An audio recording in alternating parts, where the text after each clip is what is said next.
La inteligencia artificial es una tecnología muy fácil de usar, pero complicada de bajar a tierra. La IA es la capacidad que le hemos dotado a las máquinas para emular procesos cognitivos, que hasta este momento eran solo reservados para las personas. En nuestro sector, al final, hay cierta resistencia al cambio. En general, todos los humanos nos cuesta cambiar. ¿Cuáles son las limitaciones de la inteligencia artificial? Es decir, si tenemos un vaso al 85%, no nos centremos en el 15% que no hace, vamos a centrarnos en el 85% que puede hacer. Hay que comprender que la IA es capaz de hacer muchas cosas, pero lo primero que no nos conoce. La clave muchas veces es el contexto. Bueno, la IA es muy buena construyendo relatos. ¿Cuáles son las 3 claves que puedes anticipar para que eso funcione, ese proyecto funcione?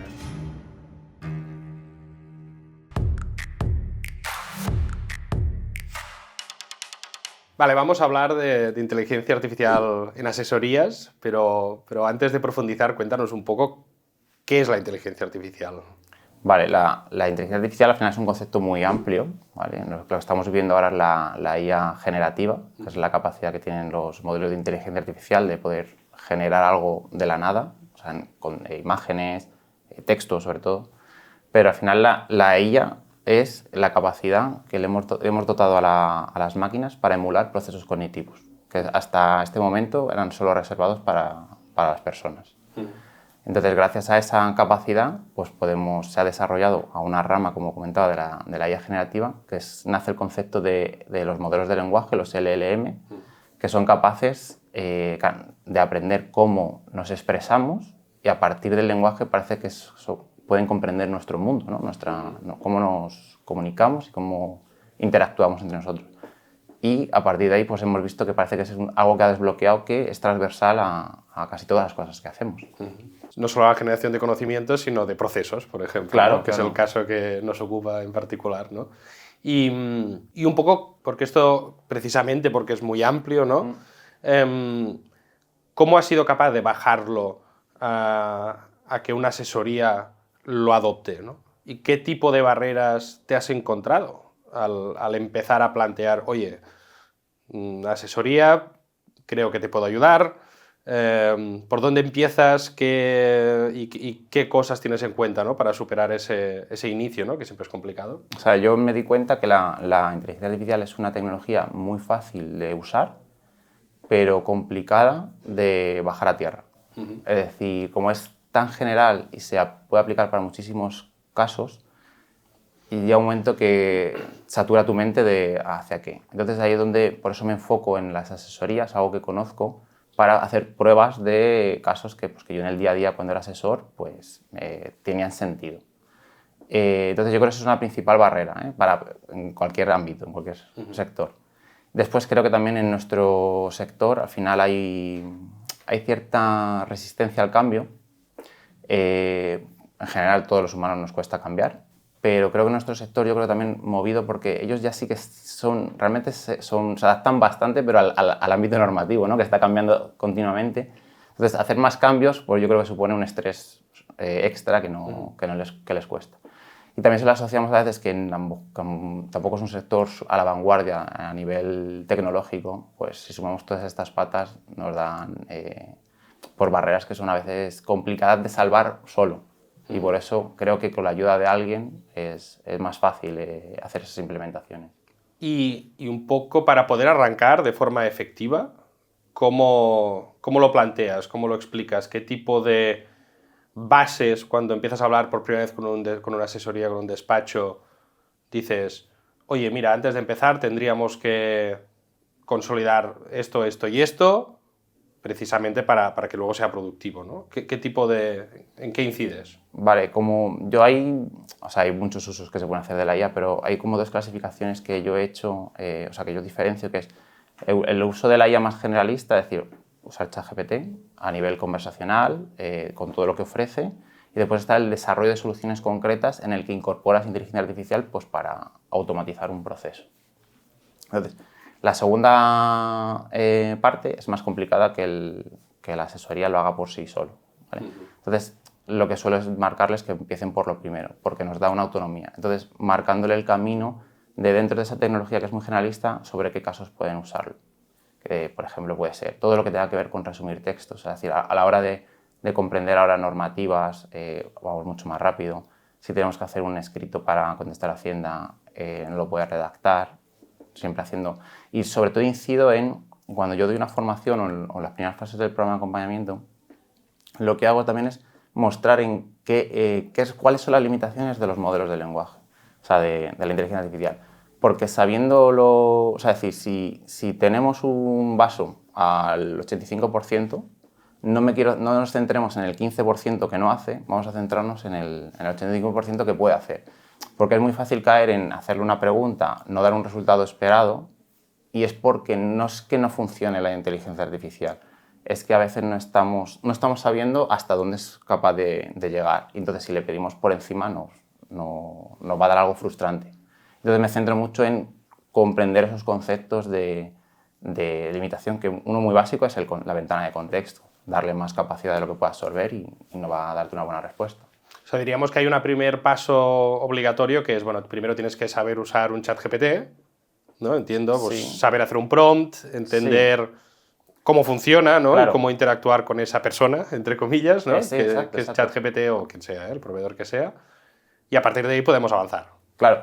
O sea, decir, yo, por ejemplo, cuando explota todo esto de la inteligencia artificial, se hace mucho al tema de la ingeniería de prompts, ¿no? Que los prompts son muy importantes. Pero hay un aspecto que como lo envuelven, que es como si fuera una receta, ¿no? Si lo utilizas de esta manera. Y el prompting es muy importante porque es la base de cómo nos manejamos con el modelo. Pero a mí me gusta enseñar el prompting desde el punto de vista de decir cuáles son las limitaciones y por eso a la hora de hablar con el modelo tienes que utilizar estas, no técnicas, sí, hay técnicas, pero yo lo resumo en algo muy fácil. Si mañana entra alguien en el despacho, una persona, que no tiene, o sea, que más o menos sabe qué tiene que hacer en el ámbito profesional, pero no conoce nada de tu despacho, no sabe cómo funcionáis ni nada. Si tú a esa persona le mandas una tarea y no le explicas cómo funcionáis ahí, cómo hacéis las cosas, el resultado de esa tarea no creo que sea muy óptimo. Pues es algo muy similar. Hay que comprender que la IA es capaz de hacer muchas cosas, pero lo primero que no nos conoce. No sabe cómo funcionamos ni cómo lo queremos, y a partir de ahí es dotar sobre todo de información y contexto. La clave muchas veces es el contexto. Y entiendo que en todos los proyectos siempre has empezado por ahí. O ya el caso es que ha ido la segunda parte. Ha habido algún caso que como vienen con una solución, o sea, un problema, un dolor muy concreto, pues partimos de ahí, porque lo que hacemos es una solución. Pero cuando es el uso en el día a día, siempre parto de una pequeña formación o las primeras sesiones de entender cómo funciona esto, de hacer una especie de, poner unos pocos deberes de entre sesiones para que se vayan aclimatando, porque hay una fase también de aclimatización. Es una tecnología muy fácil de usar, pero hay que aclimatarse en vez de hacer esta tarea de forma normal, es decir, si yo me pongo a redactar un escrito, que tengo mi plantilla, es decir, bueno, voy a ver cómo lo puedo hacer en la inteligencia artificial. Seguramente la primera vez que la utilices no ahorres gran tiempo, incluso te lleve más tiempo. La cuestión es encontrar ese patrón en el que, a partir de ese patrón, decir, es que ahora solo necesito meterle la notificación y ya me redacta el resto. Entonces, un poco a nivel de hoja de ruta, ¿es más, le vas poniendo deberes y pequeños hitos a conseguir o es más, vale, quiero conseguir este proyecto? Claro, dependiendo del enfoque que quiera dar, pero sí, lo que es usar IA en su día a día, lo primero que recomiendo es que utilicen ChatGPT, por ejemplo, porque creo que es la herramienta más transversal. Después, si les gusta otra, pues que utilicen la que quieran, pero que se acostumbren un poco a tener ese asistente al lado, porque creo que es un poco hacia donde vamos, a tener algo continuamente al lado en el que podemos estar preguntando, mandándole tareas y hacer ese esfuerzo mental, más que de aprendizaje de cómo utilizar la IA, porque después son 4 cosas. Pues... Y luego, ¿qué tipo de tareas que ya no son el uso de ChatGPT típicamente te piden los clientes o ves que hay más inquietud? Están muy centrados en el tema del análisis de normativa. Vale. Lo único que hay son soluciones mucho más complejas, pero suerte están saliendo soluciones en el mercado concretas al final de buscar esa jurisprudencia. Después, todo lo que tenga que ver con acortar procesos. Y ahí es donde me paro también a investigar y auditar qué hacen exactamente. Es decir, porque todos conocemos que, por ejemplo, me llegan las facturas, las escaneo, las mando a un OCR, lo que sea, y tal. O sea, tenemos como el proceso de cómo, desde que nos llegan las facturas, pero no, a lo mejor no se paran a decir, ¿cómo me llegan estas facturas? ¿Podemos mejorar este proceso? Es decir, el cliente cómo las envían por mail, las deja en una carpeta. Ahí se pueden hacer operaciones entre medias con o sin inteligencia artificial para automatizar esa recepción de las facturas y que ya lleguen los datos. Entonces, hay muchos casos. Análisis de cuentas de resultados, de balances. Eso es muy bueno. La IA es muy buena construyendo relatos. Si yo te doy una información de lo que ha pasado entre un año y otro, te va perfectamente a explicar. O sea, cuánto tiempo tardas tú en redactar un informe, aunque sea de una página, de una cuenta de resultados, y cuánto va a tardar la IA con esos datos. Estás dando más valor con un coste ínfimo. Que es un buen punto, ¿no? Porque es importante ese aha moment, ¿no? Donde de repente dices, vale, este esfuerzo está valiendo la pena. ¿Crees que llega pronto, tarde, gradual? ¿Qué te encuentras? Es decir, comentabas, ¿no? Que es un buen ejemplo, ¿no? Si queremos hacer un análisis de un balance, ¿no? Es algo a demostrar el valor, ¿no? Al final esa inversión que estoy haciendo, porque primero he aprendido y luego empiezo a usarlo, ¿no? Vale. En real, vamos a decir, ¿no? El hecho de que uno pueda contrastar y decir, mira, este ejercicio que hacías en 2 horas, ahora lo haces en 15 minutos, ¿no? Con una calidad realmente buena, esto puede generar un aha moment, ¿no? Decir, hostia, esto está muy bien, ¿no? Y que no lo digas tú, sino que lo diga el cliente, ¿no? ¿Crees que este momento llega suficientemente pronto para superar esas barreras de fricción inicial? Casi inmediatamente.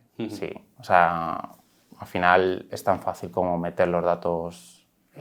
Ustedes hay más problemas con si le metes el Excel que tenga muchos colorinchis y celdas vacías, o sea, es decir, porque estamos viendo un Excel que nosotros queremos ver, que un Excel que realmente la máquina vería mejor, que es cabecera y datos.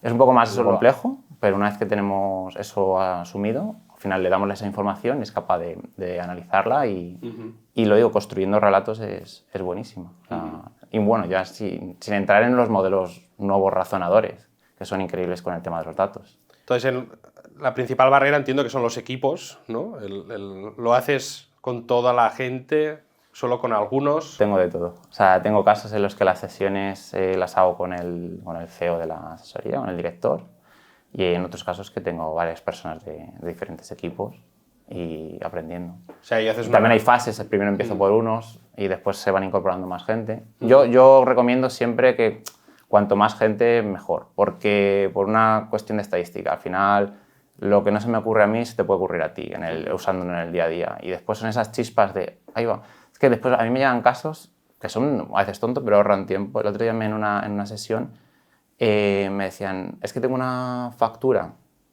súper larga de conceptos y necesito agruparlos por X categorías y claro, eso me tengo que yo poner a traspasar todas las unidades, pero estamos hablando de una factura que a lo mejor tenías 40 y tantos conceptos, 6 páginas. Y dices, pero lo he intentado meterlo en ChatGPT y no funcionaba. Y no funcionaba por el límite ya no de contexto, sino de respuesta. Pero bueno, como hay otros modelos como de razonadores lo tienen mayor, le dije, hazlo así. Y ahora es subir esa factura cada vez que lo tienen y le dice, oye, clasifícamelo en estos conceptos, agrupándome las unidades y los importes y demás. Entonces, a veces son pequeñas cositas que te llevaban 5, 10 o 15 minutos hacerlas o media hora y ahora de repente cada vez que te pasa ese caso es instantáneo. Por eso la recuperación es prácticamente inmediata. Y si pudiera resumir en, vamos a decir, 3 puntos, ¿no? Cuando te sientas por primera vez con un equipo, ¿no? Con una asesoría, ¿cuáles son las, vamos a decir, 3 claves, ¿no? que puedes anticipar para que eso funcione, ese proyecto funcione? Os lo digo, lo primero es que, dependiendo si les acompaño o no, pero sí, dependiendo de si les acompaño o no, que usen ChatGPT o la herramienta que quieran, pero bueno, ChatGPT para que se acostumbren a hablar con la IA, con la interfaz. Si pueden formarse, es un acelerador. Y tercero, que analicen muy bien sus procesos. O sea, que a partir de este momento sean más críticos aún con lo que hacen en el día a día. Porque eso que te va a doler, que lo haces muchas veces, es lo que vas a poner el foco para poder mejorarlo, a lo mejor no hoy, pero sí mañana, ya sea con IA o con una automatización. Y esa inversión que estás haciendo estas 3 cosas, ¿En cuánto tiempo crees que se da la sensación de, vale, esto ya me está saliendo cuenta? Va a depender del esfuerzo que le dediques. O sea, sí, pero creo es inmediato. O sea, si nosotros hacemos una sesión y empiezas a aplicar todo lo que hemos visto, en ese mismo mes estás, por ejemplo, a la hora de... Voy a poner un caso real. Una asesoría me contrata para hacer un... O sea, ellos ya tenían incluso ChatGPT Plus, es decir, tenían la versión de pago, pero no la llegaban a utilizar al completo, ni a la mitad. Y hacemos un taller sobre todo de GPTs, ¿vale? Si alguien no sabe lo que es un GPT, es una especie de asistente dentro de ChatGPT donde se le puede dar unas instrucciones y un conocimiento para que haga algo específico. Entonces le hago un taller de cómo funcionan y lo hago además también en base a 4 ejemplos que ellos me habían propuesto. Uno de ellos era tenían que hacer una traducción de cuentas contables de austríacas a españolas, austríacas, perdón, que le llevaba horas de hacer esa transformación. Conseguimos hacer un GPT, era bastante complejo, es verdad que lo desarrollé yo, pero viendo ese ejemplo, ellos han sido capaces de ir replicando en su día a día pues, GPTs para una cosa, para otra, para observar convenios, a consultar convenios. Además, en el ámbito laboral, porque yo vengo de la parte fiscal, que es muy numérica, pero en el ámbito laboral, que hay mucho texto, viene genial, porque muchas veces en laboral no se automatizaban cosas porque el texto es difícil de automatizar, porque hay que interpretarlo. Y con esta herramienta es muy buena. Y a partir de ahí, y mejorando los procesos, ahora ya se centra en, vale, quiero conectar este GPT con mi CRM, porque eso se puede hacer. Pues ya vemos ese mix entre qué pueden hacer ellos directamente y qué puedo hacer yo como haciendo la solución directamente. ¿Y cuán importante es que haya una figura referencia dentro del despacho que lidere todo esto? ¿Cómo hiciste tú en su momento en su despacho? Pues es importante, pues como en todos los casos. Es decir, si tú quieres llevar algo a cabo, si nadie se responsabiliza, es muy complicado al final que eso se lleve. Lo que pasa es que si no es el dueño, que normalmente suele ser el dueño, pero si no es el dueño, a lo mejor seleccionan una persona, pues yo qué sé, a lo mejor una persona más joven o con más inquietudes tecnológicas, y entonces empieza a hacer la referencia un poco para empujar al resto de su gente. Pero sí que es necesario al final alguien que empuje, y cuantas más personas vayan empujando, es decir, utilizándolo y sacando casos, aunque sean problemas. O sea, yo muchas veces lo que quiero que me lleguen a las sesiones es, oye, he intentado esto y no me ha salido. A que no me digas, no me ha dado tiempo a probarlo. Ahí no avanzamos. Pero con esto ni con nada. ¿Y animarías a una rutina, a implementar una rutina en la asesoría de, oye, mira, una vez a la semana nos juntamos media hora y le dedicamos un rato a compartir? O... Sí, o sea, sí, compartir siempre es bueno. Eso ya depende de cada asesoría cómo funciona. Yo como trabajaba con espacios abiertos, también es que era muchas veces muy fácil que cuando algo pasaba, ¿cómo lo has hecho esto? Y se comparte de forma orgánica. Pero si no hay no existe esa forma orgánica, pues sí, cada X tiempo, oye, ¿cómo lo habéis resuelto este caso? Es poner en común. Pero para llegar a eso, todos tienen que experimentar con las herramientas, porque si no, no hay nada después que poner en común. Pues bueno, muchas gracias por todo el tiempo dedicado y por explicarnos toda esta historia. A vosotros. Cuéntanos cómo te podemos encontrar, cómo podemos hablar contigo. Pues mira, me podéis encontrar primero en LinkedIn, en Ricardo García Lobo. Ahí me podéis contactar para hacer cualquier consulta. Y después lo que tengo es una newsletter que es formacionasesoría.com, donde escribo cada semana con consejos sobre ella aplicada a despachos, a las asesorías, casos prácticos, nuevas tecnologías, o sea, nuevas herramientas, y poniendo un granito de arena para si se animan a entrar en este mundo que es fascinante. Pues nada, pues a suscribiros todos, que se tiene que empezar por algún sitio y seguro que este es un gran punto de partida. Pues nada, muchísimas gracias por la entrevista. A ti por venir.